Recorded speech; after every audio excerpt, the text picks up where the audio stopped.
аз лично казах, че от разговор на разговор се някой познава. Аз лично не познавам такъв човек, но все съм си мислила, че човек, който е пристрастен към този порок, той го прави от нужда за средства. А вие сега опровергавате това нещо и казвате, че то не е толкова за парите, които ще спечели, а по-скоро за тръпката. Точно така. Изобщо няма нищо общо с парите, защото ако имаше общо с парите, аз много пъти съм им казвала, те са опитвали да ме убеждават, нали, че едва ли не го правят за парите. Ако беше за парите, обаче, след първата или втората загуба, те щяха да са се отказали.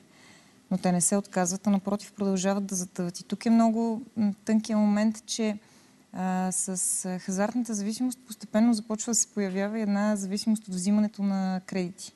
И това да са в дълг, т.е. да се вдига още повече адреналина, защото те търсят адреналиновото усещане.